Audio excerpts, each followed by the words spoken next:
ابراہیم علیہ السلام یہاں سے چلے تھے اپنے بچے کو لے کر، یہاں شیطان نمودار ہوا اور حضرت ابراہیم کو اس نے بہکایا۔ کیا بہکایا؟ بیٹے کو، خوبصورت بیٹے کو جس کی اللہ نے بشارت دی تھی، اس کو قتل کرنے جا رہے ہو۔ پھانسی گھاٹ کی طرف جب کسی مجرم کو لے جایا جاتا ہے تو ذرا اس کا منظر کسی سے پوچھا کریں کیا حالت ہوتی ہے۔ موت کے منہ میں جانا آسان نہیں، اور موت کے لیے اپنی اولاد کو لے جانا اس سے بھی زیادہ مشکل۔ حضرت ابراہیم علیہ السلام کے علم میں یہ بات قطعاً نہیں تھی کہ اللہ اس بیٹے کو ذبح ہونے سے بچا لیں گے۔ بچے کو انگلی پکڑ کے لے جا رہے ہیں۔ فلما بلغ معه السعی، قرآن کہتا ہے جب بچہ انگلی پکڑ کے باپ کے ساتھ چلنے کے قابل ہوا، اس وقت ابراہیم علیہ السلام کو خواب آیا اسے ذبح کر دو۔ یہ نقطہ قرآن نے کیوں بیان کیا کہ بیٹے سے باپ کی محبت اس وقت جوش مارتی ہے جب بیٹا باپ کے ساتھ انگلی پکڑ کے چلنے کے قابل۔ اب وہ اس کے ساتھ محفلوں میں جانا شروع ہوتا ہے۔ جب تک اس سے چھوٹا تھا تو وہ ماں کی آنکھوں کا تارا ہوتا ہے، باپ تو اسے دور کرتا ہے۔ دیکھا ہوگا نا، اپنے باپ بچے کو پیار کرتا ہے، جیسے بچے نے کچھ کیا لو بھائی اماں کو پکڑا دو۔ ٹینشن کون پالے؟ ماں پالے۔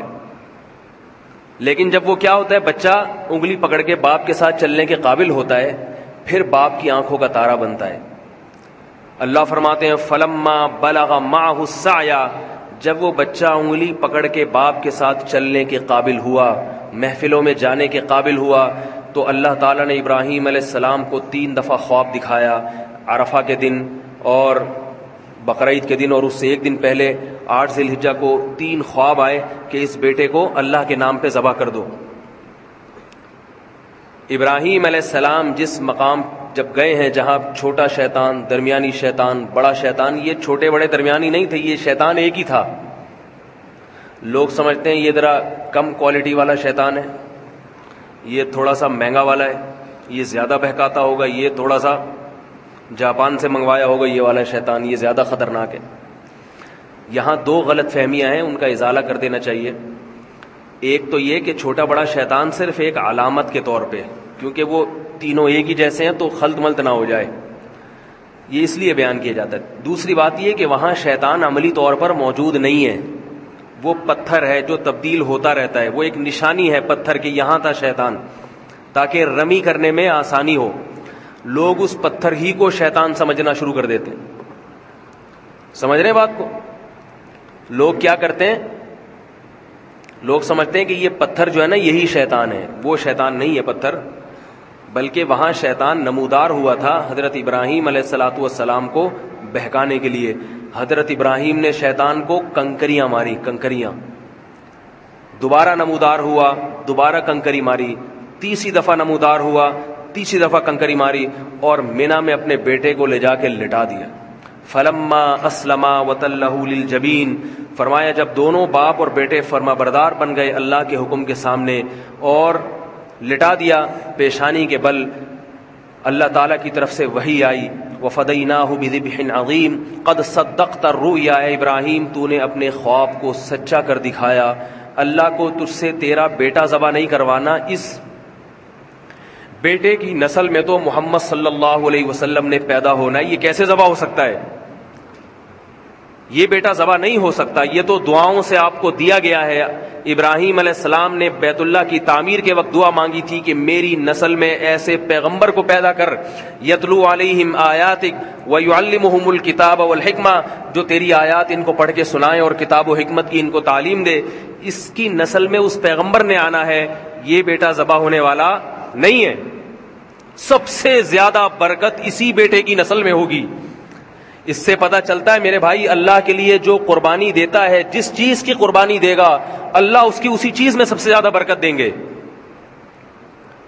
اگر اپنی اولاد کو دین کے لیے وقف کر دو، لوگ کہتے ہیں نا اگر بچے کو مولوی بنا دیا تو یہ تو کسی کام کا نہیں رہے گا، اپنے کسی بیٹے کو دین کے لیے وقف کر کے دیکھو، سب سے زیادہ برکت تمہاری اسی اولاد میں ہوگی، سب سے زیادہ برکت۔ رسول اللہ صلی اللہ علیہ وسلم نے فرمایا حج اور عمرہ کرو، اس لیے کہ حج اور عمرہ فقر و فاقہ کو ختم کرتا ہے۔ کیوں؟ حج عمرے پہ پیسہ بہت خرچ ہوتا ہے، تو اللہ نے حج اور عمرے ہی کو فقر و فاقہ ختم کرنے کا ذریعہ بنایا۔ نکاح پہ پیسہ بہت خرچ ہوتا ہے، بیوی بچے بہت خرچہ، اس لیے انسان کمارا رہتا ہے۔ اللہ اس کے رسول نے کیا فرمایا؟ نکاح کرو، اللہ تمہارا فقر و فاقہ ختم کر دے گا۔ ہر چیز میں یہودیوں کی طرح کیلکولیشن نہ کیا کرو۔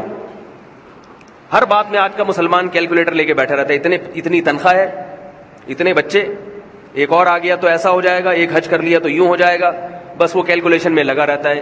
لاتو کی فیوکا علیک، رسول اللہ صلی اللہ علیہ وسلم نے حضرت عائشہ سے کیا فرمایا؟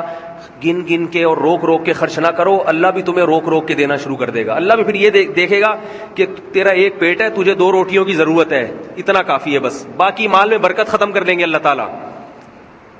اگر مال دیا بیماریوں میں اڑوا دیں گے۔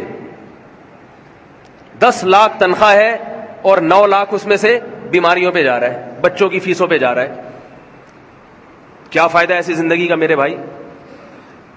تو ابراہیم علیہ السلام نے اپنے بیٹے کی قربانی دی، اللہ نے اسی بیٹے کی نسل میں سب سے زیادہ برکت دی، سب سے زیادہ برکت۔